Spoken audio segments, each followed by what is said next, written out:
जगह बैठ अंजू काम। साथियों नमस्कार। तो आज हम इकट्ठे हुए हैं बहुत देर से जो प्रतीक्षित था म्यूनसिपल इलेक्शंस की अनाउंसमेंट के बारे में। तो जो चुनाव अब होने जा रहे हैं जिसकी आज आपके सामने हम घोषणा करेंगे, वो 8 म्यूनसिपल कॉरपोरेशंस हैं जिनके नाम हैं फरीदाबाद, गुरुग्राम, मानेसर, हिसार, करनाल, पानीपत, रोहतक और यमुनानगर। इनके आम चुनाव होने हैं। और इस वैसे राइटअप भी मैं दे रहा हूँ बाकी। फरीदाबाद, गुरुग्राम, मानेसर, हिसार, करनाल, पानीपत, रोहतक और यमुनानगर, इनमें मेयर के भी चुनाव होने हैं और सभी वार्डों के चुनाव होने हैं मेंबर्स के। तो इसके अलावा 2 उपचुनाव हैं मेयर के, अम्बाला म्यूनसिपल कॉरपोरेशन और सोनीपत म्यूनसिपल कॉरपोरेशन। जैसा कि आपको पता है, श्रीमती शक्ति रानी शर्मा जो अम्बाला कॉरपोरेशन म्यूनसिपल कॉरपोरेशन की मेयर थी, अरे चुप करो यार, वो कालका विधानसभा सदस्य चुन ली गई थी और जिस वजह से ये पोस्ट खाली हुई 8 अक्टूबर 2024 को। तो मेयर का उपचुनाव इसमें करवा रहे हैं। इसी प्रकार श्री निखिल मदान जी जो सोनीपत म्यूनसिपल कॉरपोरेशन के मेयर थे, वो सोनीपत विधानसभा से निर्वाचित हो गए एमएलए, और वो पद भी खाली था मेयर का, उसका भी उपचुनाव होने जा रहा है।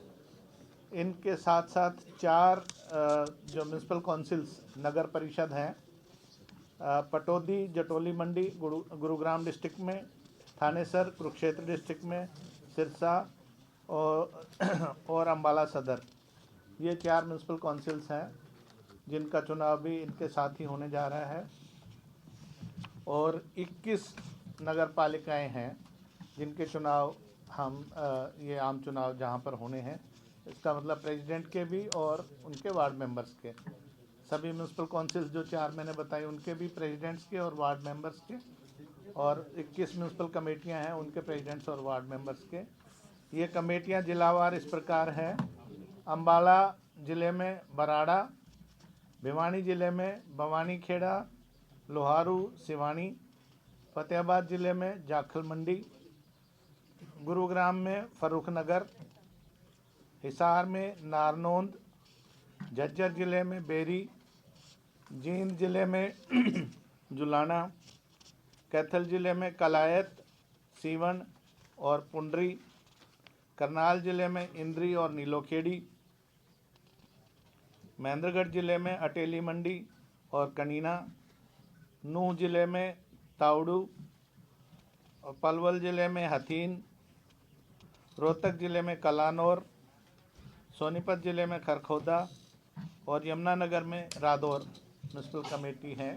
इन 21 म्यूनसिपल कमेटियों के चुनाव भी इनके साथ ही करवाए जाने हैं। इसके साथ साथ जो बाई इलेक्शंस हैं 2 मेयर के, तो मैंने बता ही दी आपको, सोनीपत और अम्बाला म्यूनसिपल कॉरपोरेशन के। जो म्यूनसिपल काउंसिल सोहना के प्रेसिडेंट का भी उपचुनाव इसमें होना है, सिर्फ प्रेसिडेंट का उपचुनाव है। और इसी प्रकार जो जींद ज़िले में म्यूनसिपल कमेटी है सफ़ीदों, इसके वार्ड नंबर 14 का मेंबर का चुनाव होना है। असंध में प्रेसिडेंट का चुनाव होना है करनाल ज़िले में। तरावड़ी में वार्ड नंबर 5 का चुनाव होना है मेंबर का।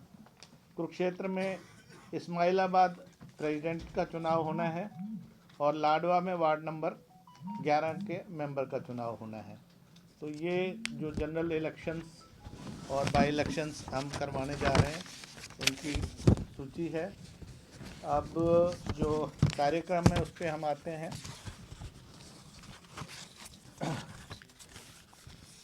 फॉर्मल नोटिस इसका जो सभी संबंधित जिला उपायुक्त हैं, डिप्टी कमिश्नर्स हैं, वो कल 5/2/2025 को इसकी फॉर्मल नोटिस लगाएंगे अपनी वेबसाइट पे और अपने ऑफिस में, 5/2/2025 को वेडनेसडे को।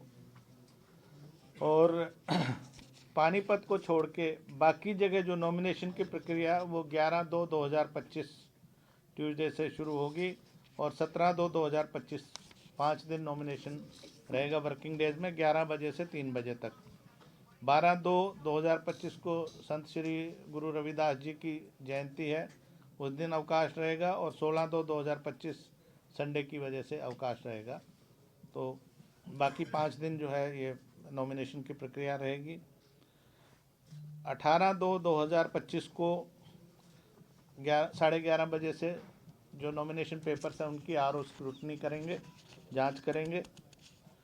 और 19/2/2025 को जो अपना नाम वापस, जो जिनके नाम ठीक पाए गए वो अपना नाम वापस लेना चाहते हैं, वो अपना नाम वापस ले सकेंगे 11 से 3 बजे के बीच में।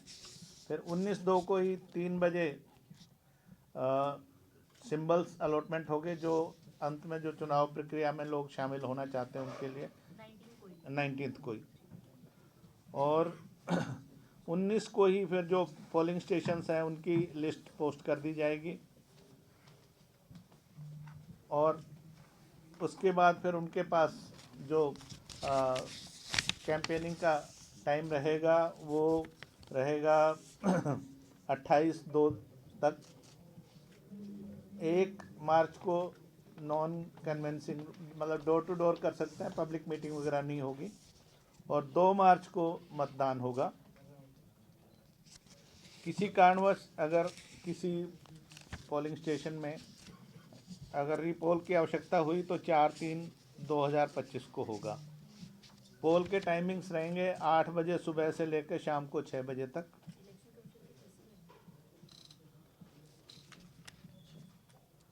इस प्रकार पानीपत जो नगर निगम है उसका भी नोटिस कल जारी होगा, क्योंकि वहाँ की मतदाता सूची 18 फरवरी को तैयार होकर आएगी, फाइनल पब्लिकेशन 19 को सॉरी। तो इसलिए उनका 21/2/2025 से नॉमिनेशन शुरू होगा, जो 27/2/2025 तक चलेगा। 23/2/2025 और 26/2/2025 छुट्टियां होने की वजह से नॉमिनेशन उन दिनों में नहीं होगा। बाकी 5 दिन तक जो वर्किंग डेज है 11 बजे से 3 बजे तक नॉमिनेशन फाइल किए जा सकेंगे पानीपत म्यूनसिपल कॉरपोरेशन में। 28/2/2025 को 11:30 ऑनवर्ड्स जो रिटर्निंग ऑफिसर होंगे म्यूनसिपल कॉरपोरेशन पानीपत के, वो स्क्रूटनी करेंगे, जांच करेंगे नॉमिनेशन पेपर्स की। और जो जांच के बाद जो उपयुक्त पाए गए, जो वैध पाए गए, उनमें से यदि कोई अगर विड्रॉ करना चाहता है तो 1 मार्च 2025 को विड्रॉ कर सकेगा 3 बजे तक। और फिर उसी दिन जो है सिंबल अलॉट किए जाएंगे 3 बजे के बाद। और 1 मार्च को ही 3 बजे के बाद जो कंटेस्टिंग कैंडिडेट्स होंगे पानीपत म्यूनसिपल कॉरपोरेशन के, उनकी लिस्ट लगाई जाएगी। उसी दिन पोलिंग स्टेशंस की लिस्ट भी लगाई जाएगी। और 9 मार्च 2025 को पोल होगा। तो 1 मार्च से लेकर 7 मार्च तक उनके पास समय रहेगा कैनवेसिंग का, पब्लिक मीटिंग वगैरह के मार्फत। 8 मार्च को नॉन कन्वेंसिंग डे रहेगा, डोर टू डोर जा सकते हैं, पब्लिक मीटिंग वगैरह नहीं कर पाएंगे। अगर रीपोल कोई आवश्यक हुआ पानीपत म्यूनसिपल कॉरपोरेशन में, वो 11/3 को होगा।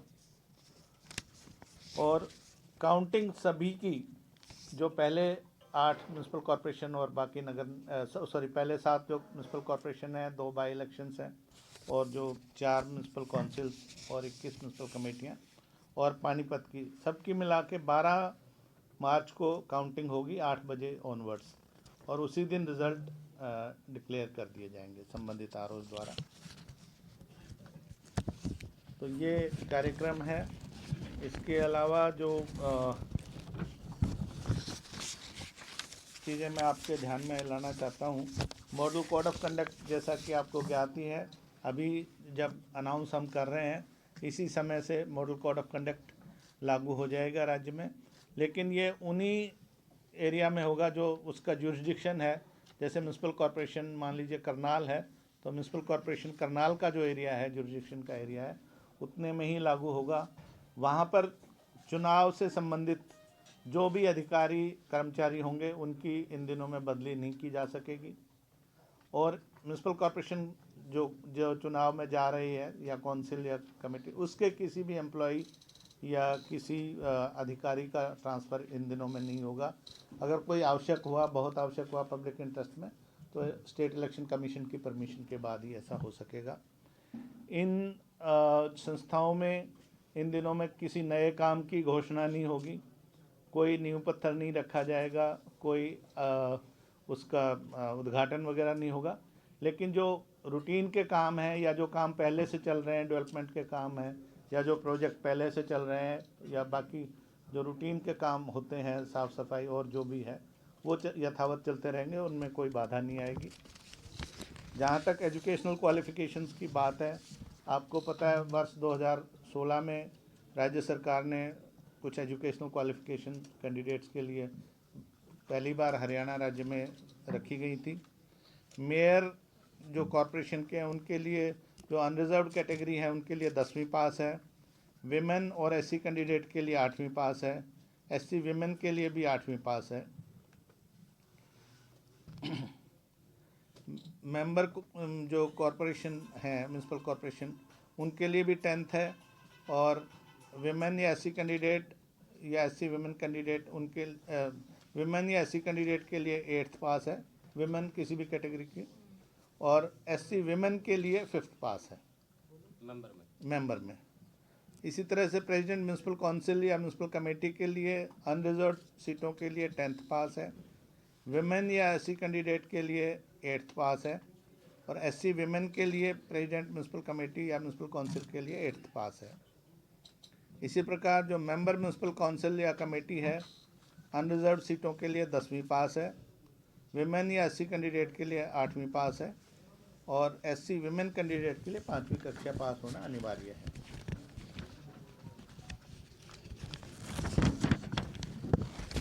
थोड़ी सी महंगाई को देखते हुए हमने सिक्योरिटी डिपॉजिट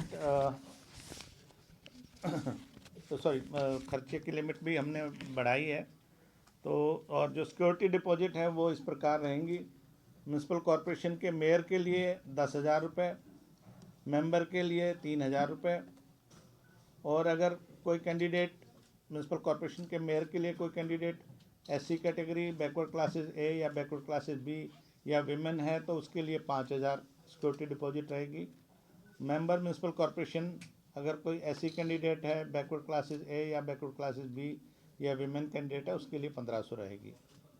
इसी प्रकार जो प्रेसिडेंट म्यूनसिपल काउंसिल के लिए सिक्योरिटी डिपॉजिट है वो 3,000 रुपये रहेगी, मेंबर के लिए 2,000 जो अनरिजर्व्ड मेंबर है, और एससी, बीसी ए, बीसी बी के प्रेसिडेंट के लिए 1,500 रुपये, और मेंबर के लिए उन कैटेगरीज के 1,000 रुपये रहेगी।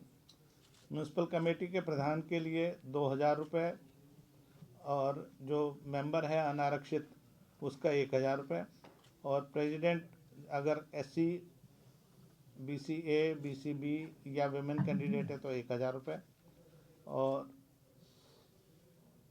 प्रेसिडेंट के लिए, और मेंबर के लिए 500 रुपये रहेगी उन्हीं कैटेगरीज की। एक्सपेंडिचर लिमिट का जहाँ तक सवाल है, mayor of A municipal corporation के लिए पहले ये खर्च सीमा 25 लाख रुपए थी, जिसको बढ़ा के 30 लाख किया गया है।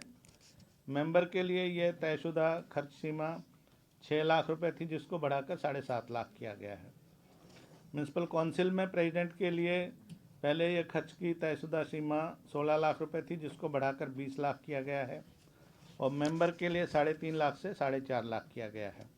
म्यूनसिपल कमेटी में 10.5 लाख रुपए थी प्रेसिडेंट के लिए खर्चे की सीमा, वो 12.5 लाख की गई है, और मेंबर के लिए 2.5 लाख जो थी उसको 3 लाख किया गया है।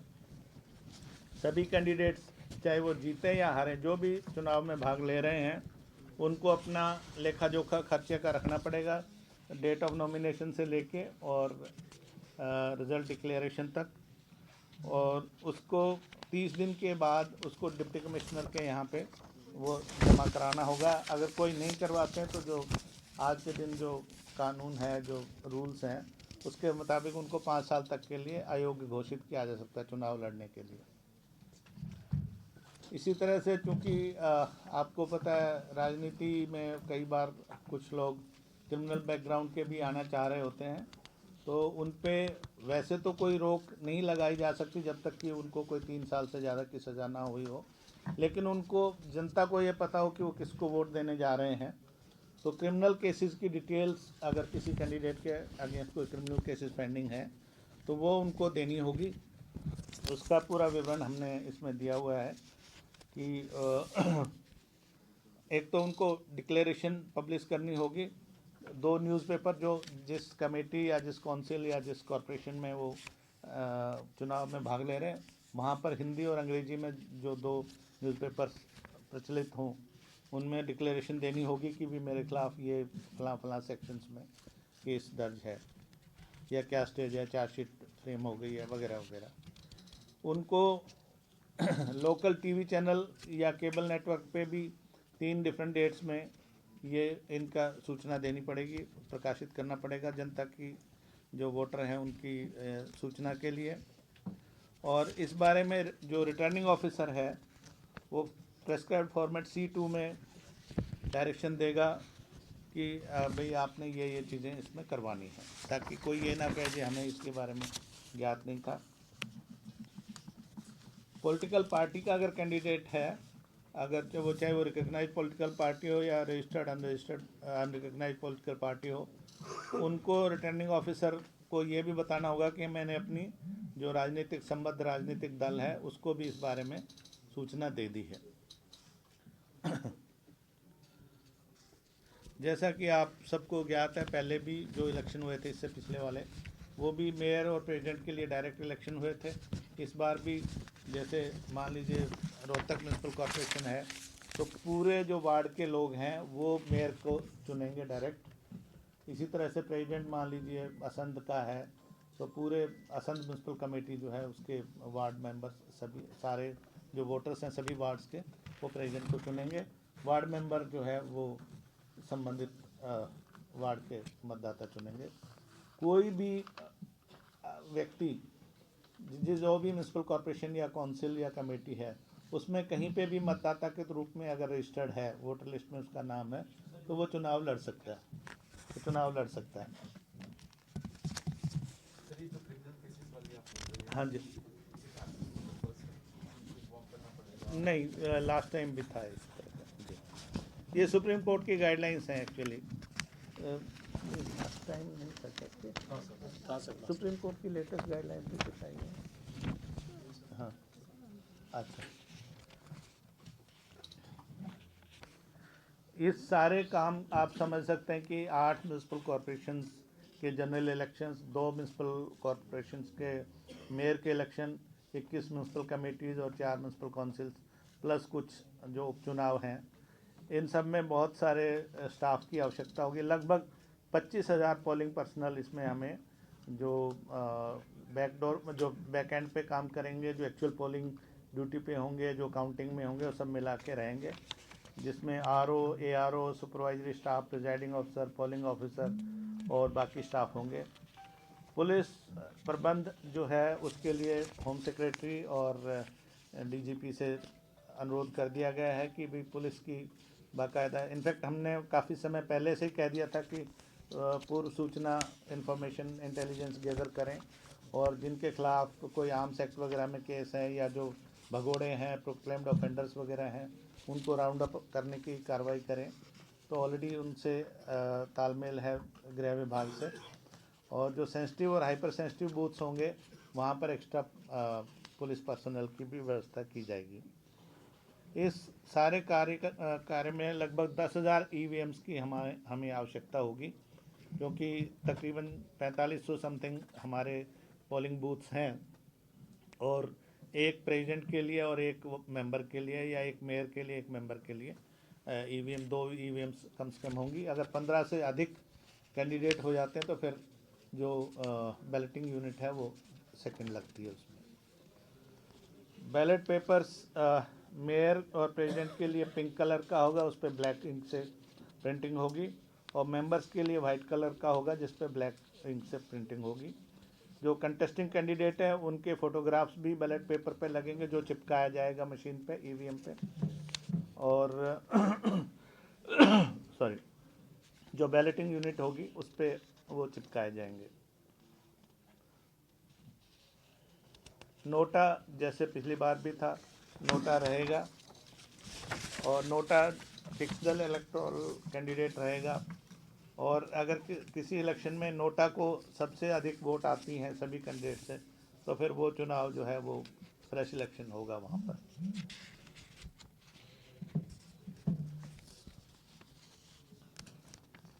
वोटर लिस्ट जैसे कि मैं पहले भी आप लोगों से बताता रहा हूँ कि सभी की जो फाइनल इलेक्टोरल जो लिस्ट है, जो असेंबली वाइज हमें प्राप्त हुई थी, जो 22/1/2024 को अपडेटेड थी, और उसके बाद 12/9/2024 तक जो स्टेट के असेंबली इलेक्शन हुए थे उसमें updation election commission of India ने कर दिए थे, वो हमें उपलब्ध करवाई गई थी। उसी को आगे हमने वार्ड वाइज जो है जिस भी कमेटी या काउंसिल या कॉरपोरेशन है उसमें डिस्ट्रीब्यूट किया है। उसके लिए एक बाकायदा महीने भर से ऊपर की प्रक्रिया चली है, जिसमें जो प्रेस्क्राइब्ड अथॉरिटी है उन्होंने ऑब्जेक्शंस वगैरह सुन के उसका निपटान किया। उसके बाद डिप्टी कमिश्नर जो अपीलेट अथॉरिटी है उन्होंने अपील सुनी है। उसके बाद अगर फिर भी कोई कैंडिडेट रह जाता है जिसका नाम विधानसभा की सूची में है और वार्ड की सूची में नहीं आया है, तो रिटर्निंग ऑफिसर को वो फॉर्म ए भर के दे सकता है और उसका वेरिफिकेशन के बाद उसकी वोट बनाई जा सकेगी लास्ट डे ऑफ नॉमिनेशन तक।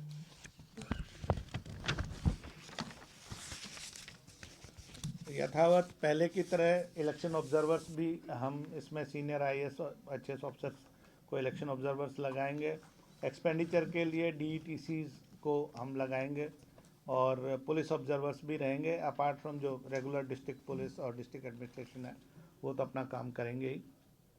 वोटर अवेयरनेस के लिए हम समय समय पर प्रिंट और इलेक्ट्रॉनिक मीडिया में एडवर्टीजमेंट जारी करेंगे।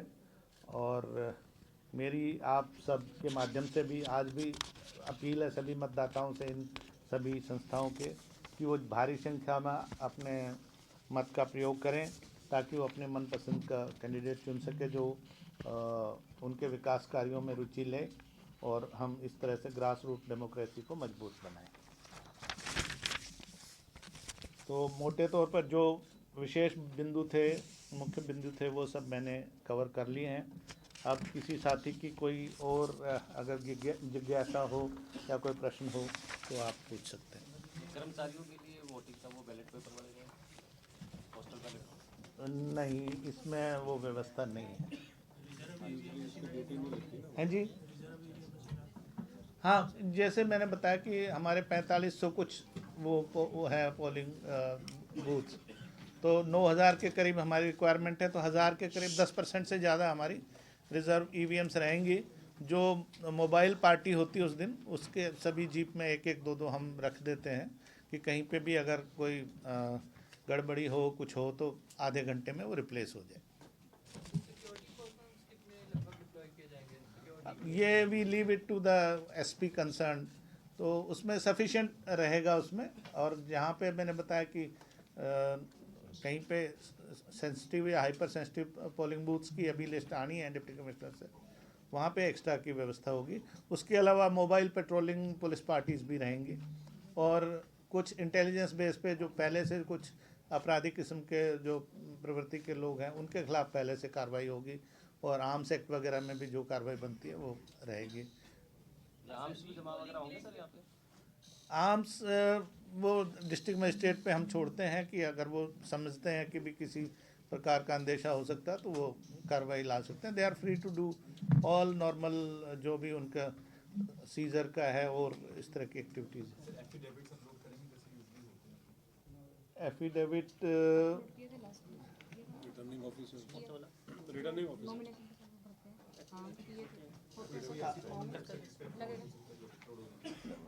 नहीं, हमारी कमीशन की वेबसाइट पे या जिले की वेबसाइट पे? नॉमिनेशन फॉर्म के साथ ही सर जो returning officer know your candidate portal चलेगा। नो योर कैंडिडेट पोर्टल में होंगे, क्योंकि कैंडिडेट जो है अपने नॉमिनेशन के साथ भी लिस्ट देगा कि ये केसेस उनके खिलाफ पेंडिंग है या चल रहे हैं कोर्ट में। जी सर, रीपोलिंग के लिए क्या क्राइटेरिया रखा है कि आप रीपोल कराएंगे? नहीं, रीपोल एक बेसिकली एक प्रिकॉशनरी मेजर है।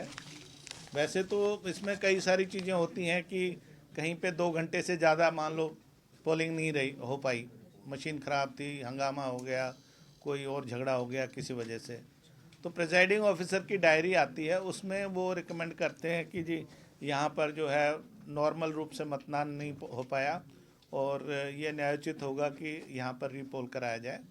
तो ही और फिर जो ऑब्जर्वर्स होंगे अगर वो भी कोई ऐसी चीज़ पाते हैं तो उनकी रिपोर्ट भी शाम तक हमारे पास आएगी, तो उसमें होगा। आमतौर पर जो आपने देखा होगा कि पिछले पंचायत चुनाव में भी कहीं भी हमें रीपोल की आवश्यकता नहीं पड़ी, और उससे पहले जून 2022 में भी हमने इलेक्शन करवाए थे, कहीं पे भी रीपोल की आवश्यकता नहीं हुई थी। तो कहीं से डिमांड आती है तो फिर प्रिजाइडिंग ऑफिसर की डायरी, ऑब्जर्वर्स की रिपोर्ट और वो सारे हालात, बाकी मीडिया से भी पता लग जाता है। कहीं पे अगर कोई ज़्यादा हंगामा होता तो डेफिनेटली आजकल लोग हमें वीडियो क्लिप भी बना के भेजते हैं और SMS व्हाट्सएप वगैरह भी करते हैं।